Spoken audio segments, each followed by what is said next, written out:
Welcome to Pop Culture Retro, which was recently voted the 15th best podcast by the residents of Golden Years Retirement Community in Boca Raton, Florida. Each show will revisit some of your favorite pop culture memories with insider and outsider perspectives. Now, please help me welcome your hosts, Moosie Drier and Jonathan Rosen. Hello. Welcome to another edition of Pop Culture Retro. I'm Jonathan Rosen, along with Moosie Drier, and today we have a special treat for you. We're going to dedicate the show to one of the greatest entertainers who's lived, along with one of the greatest sitcoms, Bob Newhart and the Bob Newhart Show. And besides our own Moosie Drier, who had a recurring role, we're fortunate to have a couple of guests who also made appearances on the show. So please help us welcome Sparky Marcus, Issoglio, and Matthew Labyorteaux. Guys, thanks so much for joining us. Thanks for having me. Hello. How y'all doing again? Well, I do want to start by going around. So, we'll get to all your shows, each one individually, but I want to get to all of you right now. Moosie, you had a recurring role, and the other two, you guys also started in episodes. What do you remember because you all did this when you were so young, but at the time, how aware were all of you about Bob Newhart, the performer? Not even the show, just the performer. Moosie, why don't you start? So, I had one of those non-structured childhoods where, I would stay up and watch Johnny Carson with my mom on a school night every night. Oh, you too. I had one of those childhoods too. Amazing. Yeah, which was great because when you work with people, of these grown-ups and you're a kid, you know who they are, you know what shows they're on, and you're familiar with them. Yeah. I already watched the Bob Newhart Show. I was a fan. And I've always said this, has nothing to do with the fact, I don't even know what I've ever added to the Bob Newhart Show. That show I'm a fan of, regardless of whether it has nothing to do with being attached to it. I was just lucky enough to be associated with it. But the writing, so I was first a big Mary Tyler Moore fan, like most of the world. Like the show, the cast, the writing, it was above most, if not all. Like I loved the Mary Tyler Moore Show. I was a fan. And I don't know, Sparky and Matt, if you remember this, but so you always have the cheesy, like a warm-up guy for the audience, right? Yeah.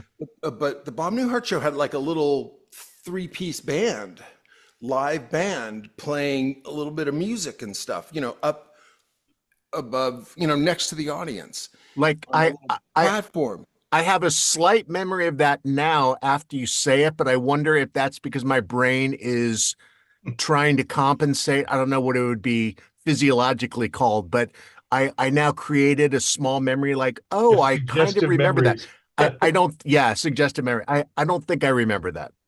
I don't either. Right. I don't recall. But so they did, and they would play a little bit of music like in between takes or whatever, but they were doing like a little set of, I don't know, standards, like no vocals, just standards and stuff. Yeah. And then when it came time for the audience was in and it was time to start, they played. And I would get the chills because I was already a fan of the show. Right. And this little band was playing the Newhart theme. and so, to walk out and, Marsha Wallace's round desk and to sit in the doctor's office and go in their living room, hi Bob, and all that stuff. Unbelievably surreal for me. I don't know about had you guys seen him? Had you guys like his stand-up and his appearances on Variety, his own Variety, the Dean Martin Show also? I don't have a memory of the Dean Martin Show. I remember back then, and again, it's so different nowadays because for a kid, I think when I was when I did my one episode of Bob Newhart Show, I was maybe 7. Mm-hmm. Like maybe 8, but I think it was probably like 7. And my episode was actually with Jerry the dentist. I never had a scene with Bob Newhart. But nowadays, kids that age they wouldn't watch an adult sitcom. They wouldn't watch Newhart, or they wouldn't watch Murder, She Wrote, or they wouldn't watch, whatever sort of adulty kind of thing, Downton Abbey. They just wouldn't do it.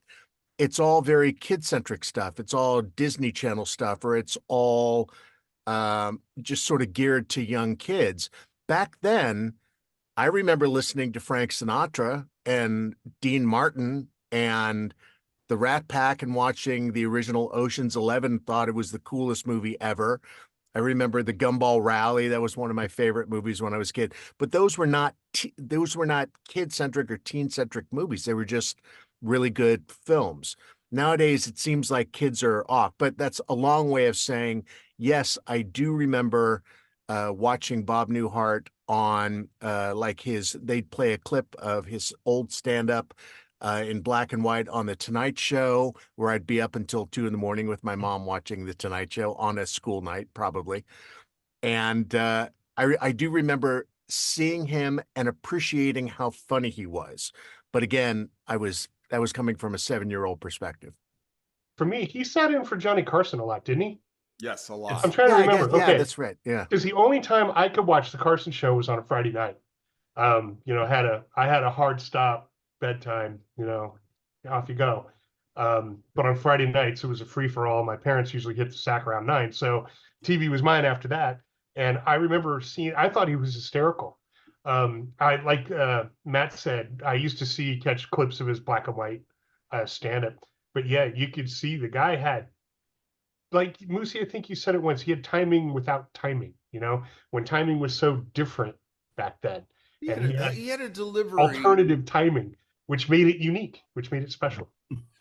Well, somehow he made it work. He had a delivery that if you or I were to go on a show, get the kid out of here, start doing that, but whoa, time out here. I know.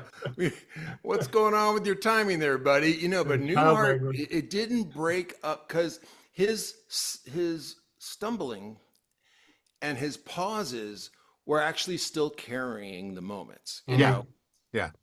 So, but also that I don't know that style would work today unless it's somebody like Bob Newhart that you respect and give him the extra room. Nowadays, so many things is who can get in first, who can push the narrative, who can keep it going, who attracts the most light and moths around you. And it's just all about, hey, I want camera time, and I'm going to be. I just watched something. I can't think of who the actor was, but all they did was just be in the background behind 4 people making funny faces to just distract you and go, what the hell is that guy doing? And it works because that's your eye just goes to that, but it doesn't help the scene at all. But with Bob Newhart, when he was taking that extra pause, nobody else is jumping in to like have a laugh or do something silly. They're being respectful and reverent to what this guy is doing, because what he's doing ultimately is so satisfying. And it's kind of a soft humor, but it's so like true and natural and not shticky humor. Yep. And he still did it on Big Bang Theory. I mean, that recurring role of Big Bang Theory, he was solid Bob Newhart the entire time. I had no idea he was on Big Bang he Theory. had an awesome role on Really? Big Bang. Yeah, I mean, my wife and I are huge. We're still watching the reruns. I don't care how many times I've seen it. But and between he's that still show, the same guy. Between that show and Elf, a lot of people. I mean, he reached a lot of generations. He did. A lot of, Yeah. He won an Emmy for the Big Bang Theory appearance. Oh, he did? Yes. I Wow. did not know that. Yeah, but you're right, Wow. Matt. I mean, today's attention span probably wouldn't even tolerate unless you really respect the person, Right. So like, okay, get it out now. But Newhart, I think he was, they were those characters on that show, and especially him. He was like, first of all, in real life, he was an accountant before he decided to give stand-up a try. And it's sort of like you could guess that. Like he's a real human, he's like just regular, not average, but you know what I mean? Like he's like relatable that way. And it just worked. And he had a great mind. Moosie, how did you come to the show? Did you have to audition in front of Bob also, or no? Yeah, I got a call and said Sparky Marcus turned it down and Matt Labyorteaux was busy. So after I flattened Robbie Wrist tires and gave Brad Savage the wrong information on the wrong day Boy, for the audition. boy, those are some early kid actor inside references. Right, We get it. right. I'm laughing like hell inside. I don't know how many other people will get it. Oh yeah. Yeah, it was just like any of them, most of them anyway. I was very young on the first season that I did, so it's not like I was in request mode where you get offered a job without auditioning. But I do remember this. By the final season of the show, I came on for one of the episodes is where I move in with my father, Howard Bill Daly. And I do remember that they hadn't seen me in a while. They saw me at the beginning of the last season, and this show was near the end of the final season. And at that age, you don't know what the kid's going to end up looking like. Going to walk in like. So I remember being called into CBS Radford and met Jay Sandrich and all them, just so they can go, okay, we'll see you on Monday or whatever. I had to kind of show that I hadn't pierced my nose or something like that.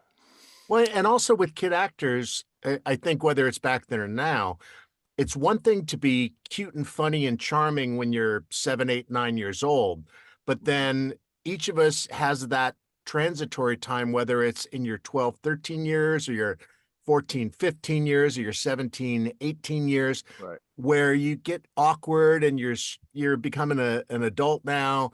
And sometimes the cutesy little things that, you do when you're a kid actor, like, huh? That's super funny. And it's like, oh, look at that kid. He does the funny face. It ain't so funny when you're 14 years old. And I totally get that they would want to take a look just to say, oh yeah, you still look the same. You don't have a full beard yet or anything. And you still are giving to the show what you gave last season, even though it's only been a handful of months or, 3-4 months since hiatus and coming on back. Right. Yeah. Let's be honest, you get away with a lot if you're young and cute or whatever, but then you grow up a little bit, you have to be able to act. You have to be able to bring something as far as the chops. So what if that's all you had? You were only cute, and then you're not as cute and you're not a natural actor, then you're the expectations change at a certain age. The expectations change, like you said. I've always believed for younger actors, know your lines, hit your mark, and shut up, is basically the 3 things you got to do. But as you get older, you are expected to actually, act. You're right. I do find, and I don't know, maybe my opinion is not as valid for this just because I'm not actively, pursuing an on-camera career and auditioning and whatever. But I've had enough auditions over my years in the business, whether they're on camera or voice acting or whatever it is, that the old style of auditioning that the 3 of us did and all the other kid actors, I find superior to what they do now for this reason. Nowadays, you go in for a show and you do a first audition if you're not already coming in with some cachet or you're a kid actor that everybody knows. And you audition. They say, hey, that you're really good. You're auditioning for the casting director now, or maybe the assistant to the casting director that's looking to move up when she retires or he retires. And then you get that thumb of approval. And then you come back and read for the casting director. And then you get that thumb of approval. And then you come back and you read for the associate producer and the casting director. And you get that thumb of approval. And like 6 or 8 auditions later, maybe you're testing for the network if they still do that, or you're putting you're self-taping and sending that in. Thank God we didn't have to self-tape ourselves back then. What a friggin' nightmare that is. And it just is horrible. But you do so many auditions that whatever that lightning in a bottle moment that you had is kind of diluted and lost. And no one's going to kill every single audition. When you can come in and just do 2 auditions and knock it out of the park and you get the part, there's a certain confidence that you have and a certain, like you've saved something in reserve. You just haven't left it all out on the table. But I think by doing 8 auditions, 10 auditions to get a role, the person that winds up getting the role is the one that is sort of mediocre all the way through. Because ultimately, in my opinion, they're going to hire somebody who's been really good all the way through, rather than somebody who's been like, oh my God, that was like a euphoric audition, and then this one it fell a little bit, and then ooh, that one was great, and that one was fell. So it feels like, can we trust this kid? Is he really up and down? But it's not that they're up and down. It's that you can't read the same pages to the same people in the same way and make them see God each and every time. Right. So I feel like some of the kids that get stuff are just the cutesy, really by rote, memorized. I have a shtick and I'm sticking to the script. It's never going to be a lot better. It's never going to be a lot worse. That's just my take on it. Yeah, that's interesting, and I think that sounds smart. Yeah, they want to listen. Every moment on a set is expensive. They just want They want to see, they're going to hire consistency. They know they're not going to get, a duck or anyone, no one who's going to fall on their face. They constantly, yeah. So let me just bring up a young Sparky Marcus here. Oh, I think this Lord. is a good time to do this, and let's just talk about. Let's talk about the individual episodes too. Yeah. Yeah, I have a couple clips actually I pulled of the each of us. I want to say, go on the record, I haven't seen this ever. Oh wow, okay. Yeah. Well, let's just make sure it's you. All right. How long have you known he wasn't your real father? I knew it all along. But what the heck? I don't have a father. I might as well give the job to someone who wants it. And you don't think this will change things between you? Nah, we'll keep things just the way they are. You're a good kid, Billy. Thanks, Hartley. Okay, when I watched that last night, I think the thanks Hartley. I'm not even going to try to emulate it because I couldn't. We're all different, we all have our different styles. Sparky played the 43-and-a-half-year-old man in a tiny child's body. Yeah. So much and so well. Thanks, Hartley. That the timing was just. Oh, so can we go into that episode? As long as you showed the clip, let's go into that episode. The episode was called Carlin's New Suit. Yeah. I think it was in the last season. So what do you remember about that episode and your experiences on the show? Everybody was very nice to me. There was a great cast. There was, like I've talked about this in other interviews I've done. It's very unique to do a 1-episode knockoff on a show, a 1-episode character, and be accepted so strongly from the people you work with. And those guys were all very nice. And of course, at 8 or 9 years old, when I go walking in there, the person I zoomed in on wasn't Bob Newhart. It was Major Healy. It was Bill Daly.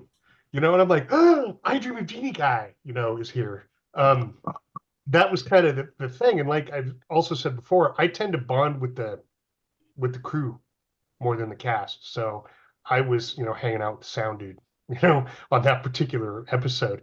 But the guy who played the dentist, I can't remember his name. Peter Bonners, yeah. Jerry the dentist. Jerry the dentist, that's how, yeah. Peter Bonners went on to direct. He got his DGA card on that show. He directed 1 or 2 that I did, but he went on to direct a lot of stuff with Friends. And the main cast was all very, very nice to me. I didn't see Bob Newhart or Suzanne Plachette very often. They were generally kind of doing their own thing, kind of in their dressing rooms, hanging out kind of thing unless they were on set. But Bill Daly and Jerry the dentist were pretty much mingling around from what I recall. So I had a little bit of interaction with them. Yeah. Well, we won't call him Jerry the dentist when we talk to him because he's really the only remaining cast member basically alive today. Wow. One of the main, sadly enough. Marsha Wallace was also very nice. I liked working with her. Yeah. She was very cool to me. People would Did I run say into Marsha Wallace? Yeah, Marsha Wallace. People would tell me they would see Marsha Wallace that they'd met. Like she's deceased and everything, but years ago, people would always say, I ran into Marsha Wallace, who I'd met like a year and a half before, and she remembered my name. Like she was one of those really, really personable, grateful actresses, and very, very funny. So let me go to this. So this other clip, this is from the same episode, but I just kind of want to talk about, I'm in awe of the writers over there, the MTM writers that they employed. So here, let's check this out real quick. I don't think Mr. Carlin has any more problems than the average man. Certainly doesn't have any less. What do you think of Mr. Carlin? I think he's the greatest. It's neat having a father like all the other kids. It's important to have somebody to look up to, Billy, in life. You don't want to end up like, like someone less fortunate than ourselves.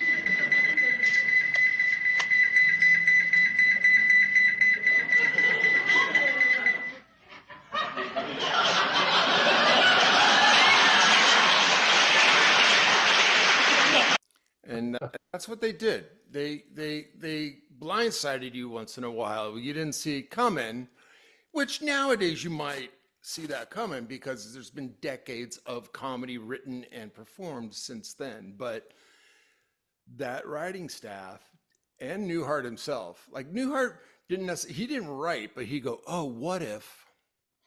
And then they'd go, okay, cool. The next day you get new pages with Newhart's idea, but their dialogue. Yeah. And that last clip wasn't necessarily to show Sparky's work, but just I happened to see it and go, they did a lot of that. And I'll show you one more real quick. This was also Newhart's idea. I'm in this episode, but I'm not in this clip because we don't need to see me. And I'll show you another one. This was, Julius Harris was his name. He did a guest spot. He was this tall, beautiful black guy who was in Live and Let Die and The Taking of the Pelham 123 and Superfly and all. You'll recognize him probably. And he had already gone in. He was a patient of Bob's, and he brings his big Doberman in with him, whose name is Whitey. And he has a scene, and I just the clip will speak for itself. Well, maybe Lois has a brother named Mickey. No, Bob, I think this sounds more like a permanent date situation to me. Sit, Whitey.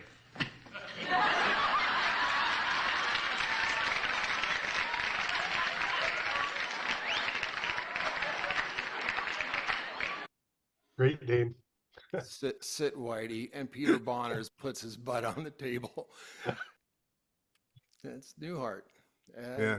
They just did it. They knew how to do it. Great. I remember seeing that last night going, Nice. I don't think you played a brat much. You were always like the kid. I was just, you took the words right out of my mouth. Remember, we had a third scene, and Jerry was it that he was, I forgot if, I might be mixing this up, but I have a memory that his character was thinking about having a kid or thinking about having children at some point or something like that. Yeah. Is exactly what you said, Moosie. For the rest of my career after that, I never played kind of the smart alecky sort of dry punchline kid. I was always the kid that cried, the kid that was like, oh, I found this poor dove with the broken wing. Can you help me fix it? And, very Little House on the Prairie kind of stuff. Yeah. But there were a lot of kid actors that always got those sort of witty, acerbic kind of, parts. And that was really not what I got hired for throughout my entire career as kid actor. Your episode was, just for people wanting to know, it was my boy Guillermo in season 4. I just want to say one thing before you guys go on there too, and I mean it sincerely. Just watching all the clips, it's amazing to me, and this is why you were doing it, just how natural you all were, just being like, there in the scene. It didn't seem like kids acting or kids doing a role. It seemed very genuine and seemed very real just watching it. And I will add one comment about that, because I do remember the style of directing back then. Nowadays, I feel like they prompt kids to really push it. They want that over the top kind of performance. They want you to really amp it up. Back then, they were cool. They asked for and wanted real sort of mellower sort of reaction rather than that kid actor golly gee sort of stuff. So back It wasn't then sitcom delivery. it wasn't like that sitcom delivery, really punch the punchline and all that. They just let you do it. And as long as you came across as real and believable, then they were cool with that. And I just like that style of performance, and just watching it as an adult now, it just makes me happy. It's like, oh, that's totally relatable, totally great, moves the story along, doesn't attract too much attention to itself. I'm not trying to chew the wallpaper and get my memorable scene like everybody is nowadays. And it's just a different world. 100%. I agree. And the writing was solid, which the Newhart Show, I was listening to an interview of Bob Newhart recently. They had a tribute show on the other night for him. And he was just talking about how they would always remind each other to respect their audience, which meant the reason the show's so good, I believe, is because of this. Like they never ever wanted to insult their audience, so they never took a day off when in the writer's room. They wrote, the writing was so strong, and yet, it's got to be a perfect storm, like Matt said, like just the performances, like we're just the more human and more real, and not. I gotta say that all MTM shows, they were filmed, they were not videotaped, so they looked warmer and deeper and better.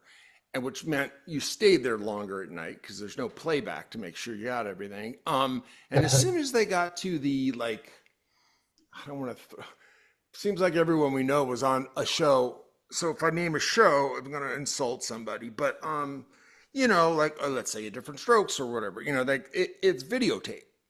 It's just got this flat, tinny look to it. It's not about the performances or anything we're talking about. It's just like the sitcom in general just kind of went down and went away. I know there's still some multicam sitcoms, but I'm with Matt. Like, I miss that, and it makes me smile too, to watch the good old quality, like Mary Tyler Moore. So if you guys remember, Mary Tyler Moore did her show on the Radford lot while Newhart was there, and I wandered over there a couple of times, and that's the day. That's a day when security was a little looser. Where so I would just, I had a lunch hour or whatever, and I kind of go in and like in the dark in the corner, and I peek in on their rehearsals. Yeah. And I did it a lot. I actually saw the You Have Spunk, I Don't Like Spunk. Saw that. Rehearse, and and then everyone on the stage is just loving it and all that stuff, and then it became one of the most famous moments of that show. But they just don't make them like that. Here, I have one last clip, and this is from Newhart, and this is this is an episode I'm in, but this isn't really. There's not much dialogue in this, but I just kind of want to show you something I appreciate about this. Well, I can sure relate to that. I had the same problem, all because of a kid named Larry Forster. You don't know him, but. And that's all. And just the softness and the subtleness, that's like why Bob Newhart was such a friggin' genius, that in a very, he doesn't give the gag away. He just he's musing about something, he sits down, and then you realize, oh, wait a minute, he's in the patient's couch and you, Moosie, are in the doctor's, and it's just so soft and easy. And then you go, oh, I know what's going on, but it doesn't hit you over the head. But you get to go, oh, I know what's going on. You're not being insulted. You get to be in on it under your own merits. It's just, it was a completely different kind of humor back then. And it's like you had to actually, I don't know, be on the ball, to to get it.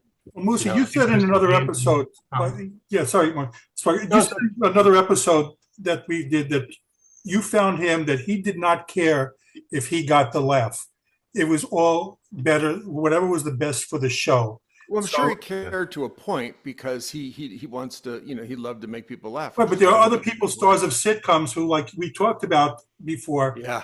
who did care very much. Yeah. And actually, that was within the MTM family. I'll tell it real quick for these guys because probably. But so, I know absolutely the one I was referring to was as far as how generous he was. Well, I can only speak to the ones I remember, and I was there, But I just know that he was a generous performer. John Ritter came in and he was going to be the waiter at this. It's supposed to be like a Farrell's, but it was called Uncle Yummy's Ice Cream Parlor. And Ritter, I swear, had like 3 lines or something, to start. And by Friday, he had the house in his hands. He stole the scene, and he was just so good. And I remember there were even some parts cut out of it that I thought were funny. I don't know why they get cut. They get it cut out for timing. Bob Newhart, Bill Daly, and Suzanne Plachette, if you can make them crack, you've done something. And here's some guest spot guy who, came in with a few lines and did that. And so they would just keep giving him more and more, and it became just as much about the, taking the orders and bringing the ice cream than it did about the storyline was about me not liking the woman my father's now dating.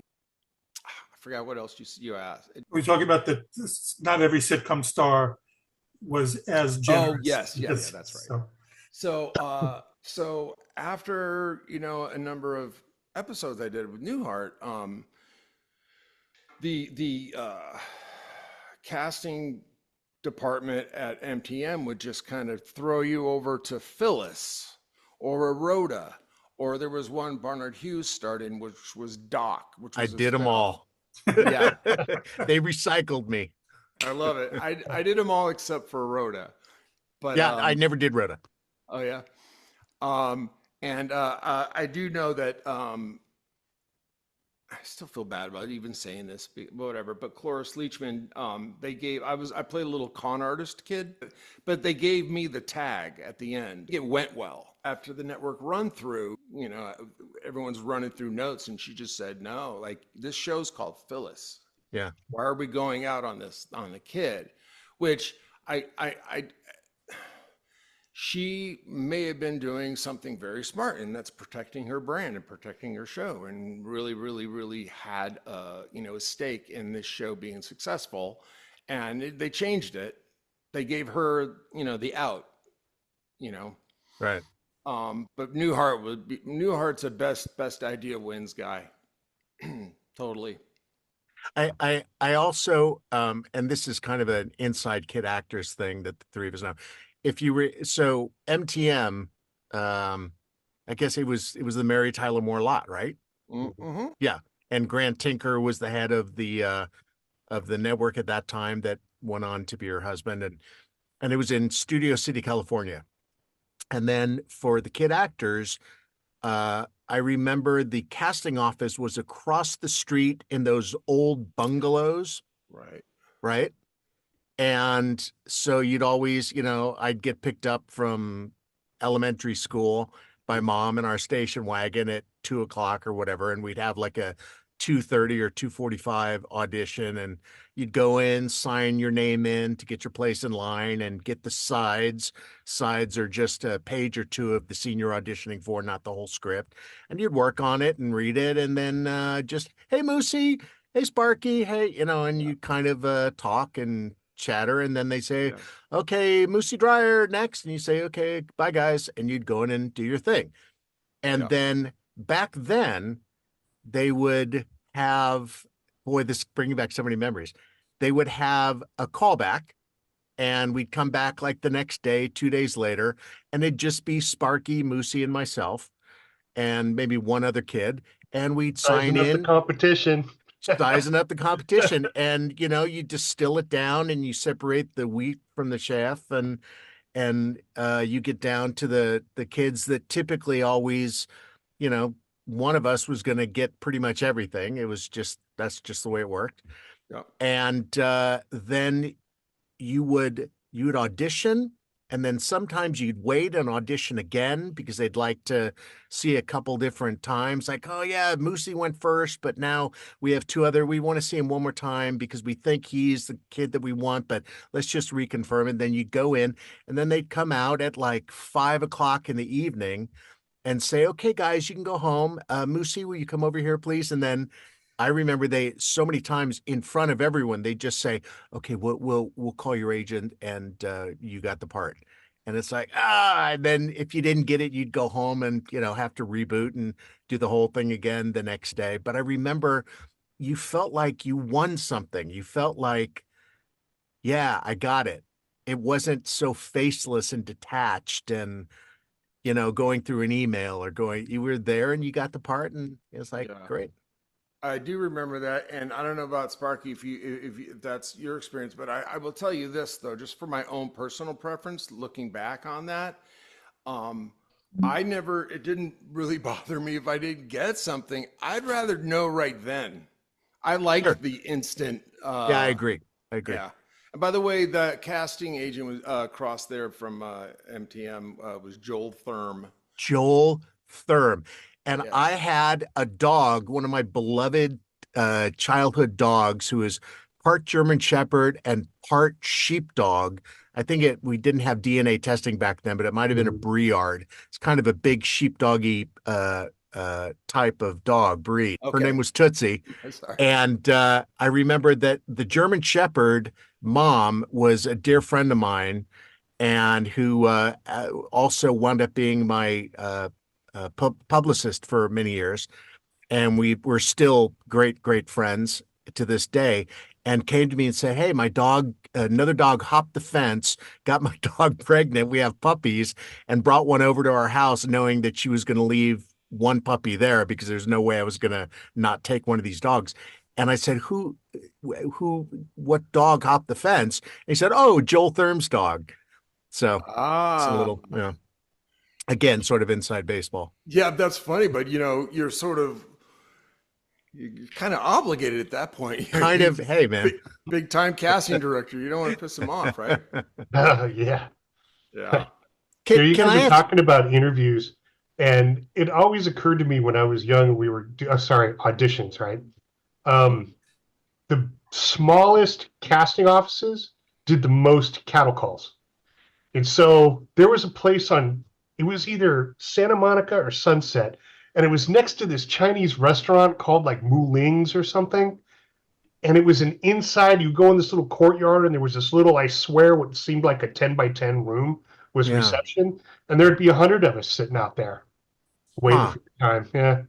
We'd go to Universal, and they had a big old room, and they didn't call anybody. And then how about EUE off of Hollywood? Burbank. Yeah. Moosie and I make jokes about EUE, and I'll see you at EUE after school all the time. Yeah. They did a lot of stuff. Yeah. Screen Gems. Small little shack. Yeah.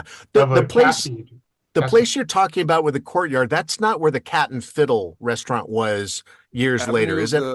Off Sunset? I think. Is that the place, something of the world? Oh, that had a Crossroads? No, Crossroads. No. Okay. Sorry. No, it had this kind of tiki-looking Chinese, like. I don't have a memory of that. Brady Bunch, tiki-looking sign, and it was along this, and it was paid parking on the street if you were lucky to find it, kind of thing. Yeah, I remember sitting there for hours waiting to process us and get us through there. Can I ask a question just out of curiosity? What MTM shows that they had so many hits? I mean, they were like everything back then. What shows everybody did? I know I did Bob Newhart, I did Doc, I did Phyllis, and I don't remember doing another one, but something might pop into my head if I hear what you guys did. I think it was just Bob Newhart for me. I don't recall. Yeah. I wasn't really up on, who all the production agencies were and stuff.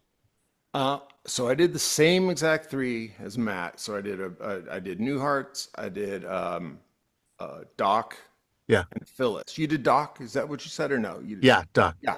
no rota, whatever. But my fourth MTM thing, get this. This is crazy. Because she never really made it in this arena, but I did a 2-hour Western, a pilot with Robert Forster, Michael Parks, and Terry Linwood. Remember her? No. She was an actress, little child actress. Okay. Mary Beth Hurt. We went to Arizona and shot a 2-hour pilot called Royce. Robert Forster was Royce. Okay. And it was, there was obviously not a situation comedy, not multi-camera. It was like a hero, like a Wild Wild West thing starring Robert Forster, and it was an MTM production. Huh. I wanted it to go so bad. I wanted that one because I loved horses, and I just kind of loved. And Robert Forster was such a sweet man, and I did want that to go, but still waiting. Still here. I'm checking my phone now to see if that got picked up. The call's coming, Moosie. The call's coming. Just keep looking. Yep. Yeah. Robert Forster, I know we're straying away from Newhart, but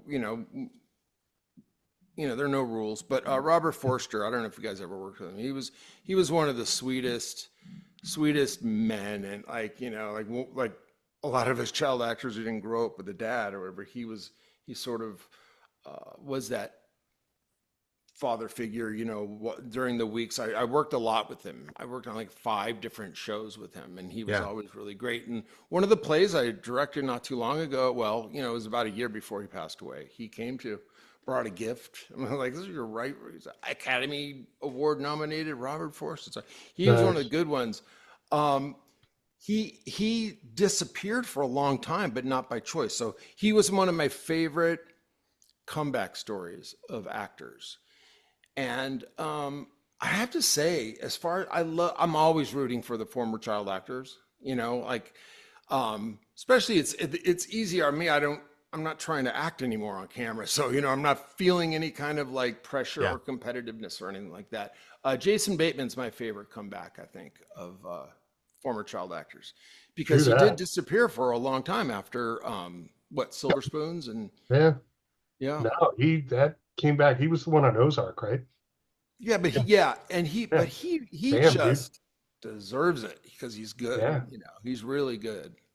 And Robert Forster, I guess, did TV back in the 70s when everybody did TV, but everything that I have thinking of Robert Forster at the end of his career was all movies, and all the like Quentin Tarantino movies, and there's like, gritty, down and dirty guy that's been through the ringer but has a heart of gold, or whatever. Yeah. Well, the reason and he did all these great things later in his career. He was nominated for an Oscar for Jackie Brown, which he was so good in. But I only knew about him from working with him, but also he did a show. I want to say it was Then Came Bronson, but that might have been Michael Parks. I'm confusing myself. But my mom had a huge crush on Robert Forster, so I'd be forced to watch stuff of him.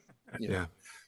Oh, that guy. Yeah. Yeah. My mother had a crush on who was the guy in Wild Wild West? Oh, Robert Conrad. Robert Conrad always wore the tight pants. Man, the amount of Wild Wild West that we watched in my house was that's funny. Just ridiculous. My mom had it for Rip Taylor, so there you go. Oh well, okay, well. Yeah. Not gonna Wait, are you kidding or no? No, I'm not kidding. He used to talk about, he'd come and smell her cologne every day. And she would totally like do it for him. Yeah. Did you ever break the news to her, or? No. I figured, that wasn't my place. Okay. You never found confetti like in her drawer or anything? Anyway. I want to ask, did all of you ever encounter Newhart later on in your careers or later on in life after doing the show? No, I never did. No, I don't when Moosie reached out and said, "Hey, you want to be part of this Bob Newhart special?" I remember meeting him. I never had any scenes with him, and I remember him being a very nice gentleman and very funny, and I knew who he was and knew what he represented. And I had I remember having a great time that week being on the show. And also the whole thing about 3 camera shows where you're kind of putting on a mini play week after week after week always appealed to me. And I would have loved to have been on a show like Moosie was on Bob Newhart, because Thursday night or Friday night, whatever your tape night was, you know, you get the script on Monday and you have a table reading, and then they refine it and you get another script, and then you get up and you do the blocking, all the while you're learning your lines, and then you have a rehearsal, then a dress rehearsal, and then finally the big performance show with the live audience, and everything is amped up and you get that feedback and they find out what's hitting and what's not hitting, and then they do some edits on the fly. And it's really like what you want show business to be about. It's like, you know, the old time writers there, no, try this and mix it around. And then it's up to you to take the new lines and immediately know it and immediately put it in there effortlessly.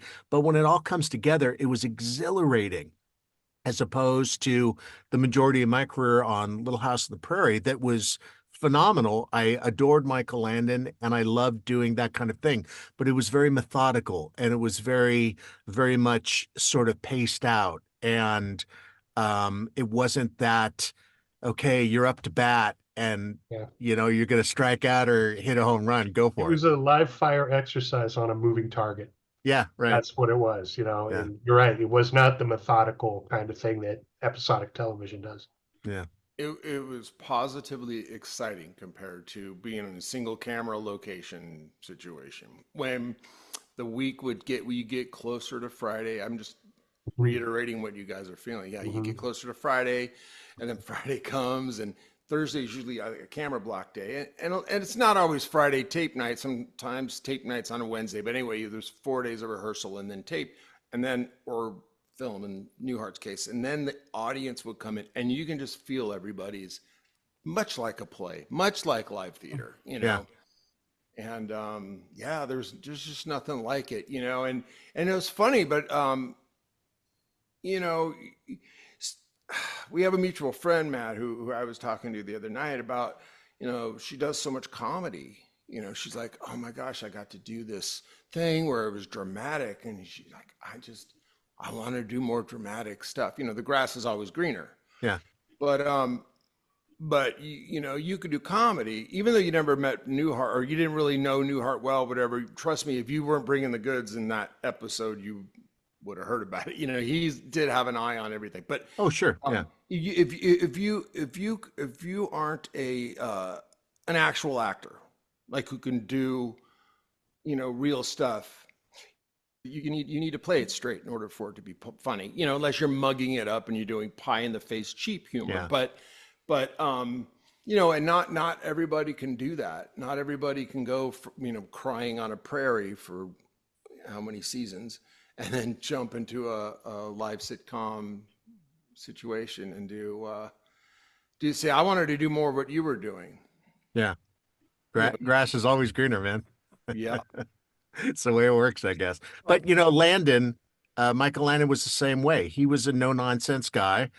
But if you showed up and knew your stuff and had your lines down and were a professional, didn't matter if you were 8 years old or 20 years old or 50 years old. He treated everybody the same, and he truly did.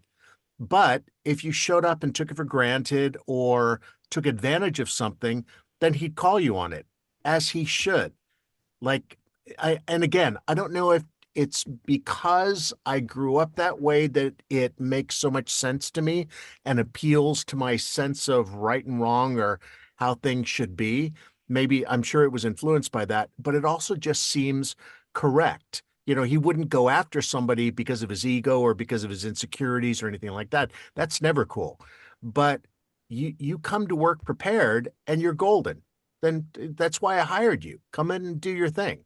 And again, it didn't matter if you were a kid or an adult. I make one point, just like you mentioned Landon, and I wanted to bring this up anyway, because you mentioned Landon, and Landon, like Newhart, since we're discussing it, there are very few people that had just not one, but 2 hugely successful series. Landon did it, and then Newhart did it too. And, you know, the Newhart Show afterwards was also hysterical. It was such a great, well-written show with probably the best finale of all time in any series. But he was able to parlay his brand of humor into like another hugely successful series afterwards. But again, I hate to kick a dead horse, being from the prairie in Walnut Grove. I guess I can, but in my opinion, be it as it may, it's because what Newhart was doing was real. And you can watch somebody looking at something and staring, and you're like, what in the world is that guy looking at? And then it dawns on you, oh, he just discovered that that's the thing he's been looking for, that he accused his wife of taking, and she never really took it. And it dawns on him. And that moment of discovery is so delicious, exactly what Moosie was saying before. It's so delicious because you're discovering it. He's not just serving it up and saying, here's what's happening. You're invested somehow. And whether it's on one show or another show or a third show or a fourth show, that never gets old. That's always interesting and fun. Whereas if it's shtick, you're like, well, I've seen that before. It's kind of the same thing I've seen 100 times. If you're doing it real, even if it's similar, it's always new and it's always fresh. And again, I hate to sound like the old fogey kid actor that longs for the old days, but I just know that stuff like that I can show my kids, my stepkids today, and they'll laugh at it. And it might not be, oh, I want to watch the entire show and I'm totally invested now, but they get it because it's kind of timeless. That's sort of, it's just funny and interesting.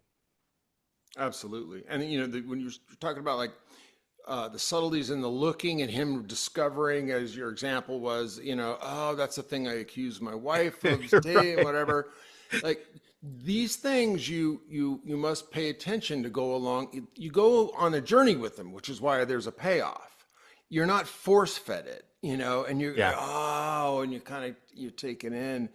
Another smart thing that Newhart did was they steered away from super topical things. He was saying on the special that they aired the other night, he's like, we never wanted to do like, at the time, like, Gerald Ford tripping, he was a clumsy president, I guess was, right. They want to like do jokes that will not stand up in time. Yeah. And it for that reason, and just the overall general Bob Newhart reason, just him, it lands on every age. It's not an older person's comedy or, humor, and it's not just a young person's. It's everybody. It's just across the board. Yeah, and a guy having a fight with his wife, because that's the example we kind of came up with. A guy having a fight with his wife and then realizing, oh crap, I got that totally wrong. It was me that did it. It wasn't her.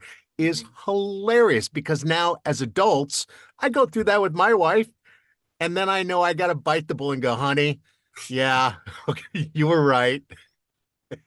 And it's such a slice of life. It's so real. Yeah. Well, I've found that Leslie is right 100% of the time. Yeah, you're probably right there. No. You guys have a wealth of experience that I don't have. Sure. I mean, I think we all beat the streets at the same time when we were younger, but you guys turned it, you made the corner. You got out and kept going. I got 35 years in healthcare. You want to talk about your knee? I'm your guy. Hey, Matt, did you audition for Bad News Bears, the TV show? Yeah, I was on that for 2 seasons. No, I was asking Matt. I don't have a memory of that. I think because, again, you sort of, as soon as the casting directors know you and know what you bring to the table and what your strengths and weaknesses are, I was never that all-American kid with the baseball hat turned sideways kind of sort of thing. I was the Italian dark kid that was kind of brooding, cried a lot, was very good with emotion. Some kids are good with emotion, some are not. And so that's what I was always the troubled kid, the runaway, the kid with the stepdad who beat him up, and then he's with an adopted family, and all those things, the really heavy stuff was later on in my career. And I say later on, maybe from like 10 years old on. How weird is it to say that? Yeah, right. But well, that's the stuff that I got into. I was only bringing up Bad News Bears because, Sparky was on that show, and anything baseball, I wanted to do. I only did one thing where I was a baseball player, but I wanted to be in the movie Bad News Bears. I wanted to be on that show with those guys. But Matt, you've been brought up already on this podcast since I've been doing it. Just a handful of shows. You've been brought up a lot because for some reason the actors who have the ability to bring the emotion when the emotion needs to be brought, like on cue. You and Pamela Ferdin, Katie Kurtzman, everyone brings you up. You're a crybaby, Matt. And I was. I still am. No, but you were really, really good. I mean, Thanks. just really good. Albert, what a great role. And Landon was I think I may have told this story before because I'm quite long-winded, but so I did one tiny bit of Little House on the Prairie where I was in just one little scene, the entire series, which is great, fine. Loved being there. But was it before I was on it or after? I think it was during, but our scenes where I only had a scene with the man who was my grandfather and a cow. Huh. And the episode was called A Matter of Faith. Do you remember that? I remember the script name. Yeah. Yeah. So then but and then years later, I was auditioning for Highway to Heaven and for Michael Landon. And he's like, "Hey, good to see you." Whatever. He's like, "Yeah, you're familiar." I go, "Well, I did a Little House on the Prairie with you." He's like, "Oh, no kidding." And I had to remind him. I go, "Listen, I wasn't around for a long time, so yeah." He's like, and I explained it to him, but I also told him how he wanted to cut my hair really short on Little House on the Prairie for like the 3 lines. And I was like, it was the 70s, it was like, I wanted my hair, whatever. But you still, as an actor, you had to do these things. But he could tell, like, I remember being, kind of upset about it. And I remember on the Highway to Heaven audition, him saying, like, I think I went into the honey wagon and cried when you wanted to cut my hair, And I didn't know this at the time, but, I wasn't thinking this part at the time. But Michael Landon and his hair, I mean, he was, it was a big part of him, So he, or I think it was over at the Fox lot. No, Sony. What's now Sony used to be the MGM. MGM, yeah. And his office, and I had read, and then I told him the story about him cutting my hair and all that, and or wanting to cut my hair, and he got up from around the desk and came over and gave me a hug. Which is kind of cool. And it was one of those, "I'll see you Monday." I got the role. Yeah. But Nice. There weren't a lot of Michael Landons out there. Yeah. By the way, it was season 2, episode 15. I just looked it up. I came on season 3. Oh, okay. So it was right before I joined the show. Yeah, my scenes weren't with Melissa or Allison or anybody, so I couldn't remember who was on the show at that point. Yeah. You had the cow. What's that? Yeah, the There was a cow. Yeah, I think the Ingalls cow got loose, and my grandfather and I kind of either returned the cow or something like that. I don't know. I will say, just to give a shout out to Landon again, just because I adored the guy, that I know I didn't know it as much. A little bit. You sort of hear things from other people while the show's going, but after the show and later on in life, it really was a show that everyone wanted to be on. It was like, if I could get on that show, if I could choose one show to be on, it'd be that. I think for a bunch of reasons. One, Landon was just this, TV star. old school TV star. He just had this charisma. He had this way of speaking to people. You just felt like you were the only person in the world. He was so charming and so funny and so talented, and just he would just hold court with guests that would come on our set over at first at Paramount, then we moved to MGM, that's now Sony Pictures. And all at the time, all the other shows that were on MGM, there was Dallas and Chips and Knots Landing, all those old Lorimar shows, and they were all closed set. Nobody could come on. And the stars were all bickering and fighting. And Landon had an open policy. You want to come? You're here to be a visitor and take a studio tour. Come on our show. You got to be polite. You got to be quiet when the red light's going and we're filming. Other than that, everyone's welcome. And then he'd come over during a break because he loved it too. It fed his ego and made him feel, great. Who wouldn't enjoy that?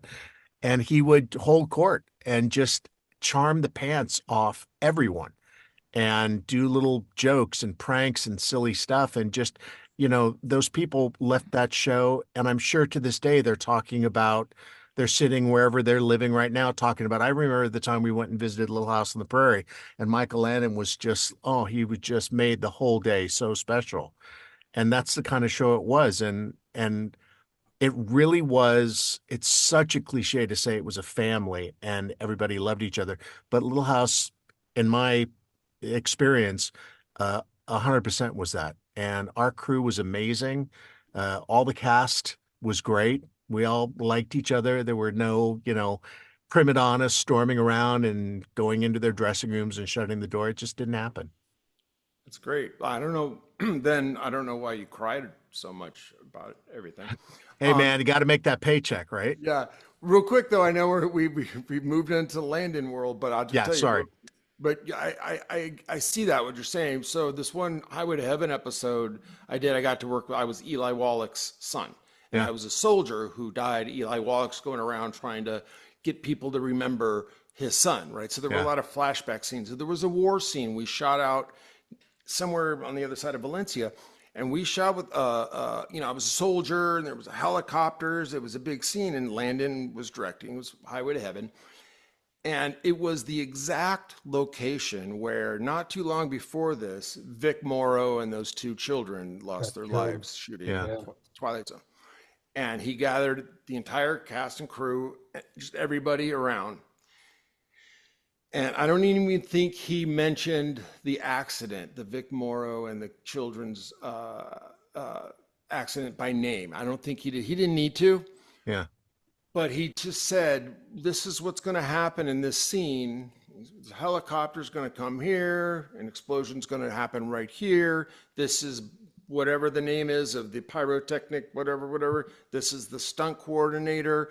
This is what we've thought out. I want everyone here to know that you can, if you're not comfortable, leave the set.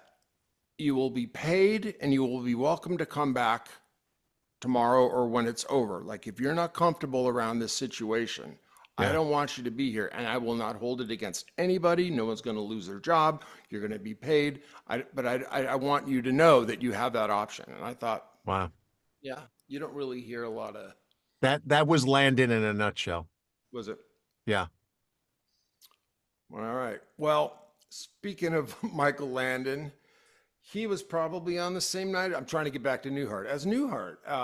No, actually, Michael Landon. I think was he Bonanza or was he on, Bonanza? Yeah. I think they did that on the CBS Radford lot, on the MTM lot.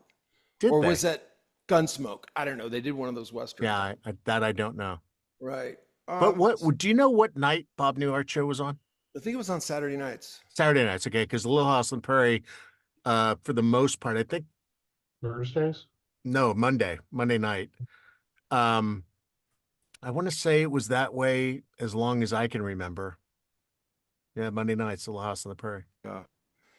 And of course, we have to remember, or at least, it was even noteworthy because of the time. Now, I don't know what night any show's on. It's streaming. You go walk up and watch it anytime you want. But you had to be home.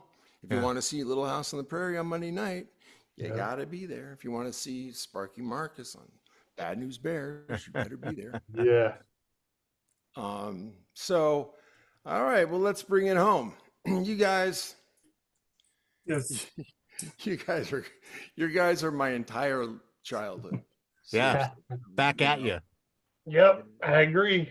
And I just, I thank you. I thank you. I mean, obviously it'd be nice people to hear about, Newhart and from you guys and all that stuff, but just on a selfish level, it's very therapeutic to talk to people who understand what my life was, Yeah, I agree. That's hard to find. Yeah. Again, Yeah. Thank you all. Thank you both for coming on. And I'll bring it on home now. Again, this has been Pop Culture Retro. I'm Jonathan Rosen with Moosie Drier. And again, a very special thanks to Sparky Marcus, Issoglio, and Matthew Labyorteaux. And please like, comment, and subscribe.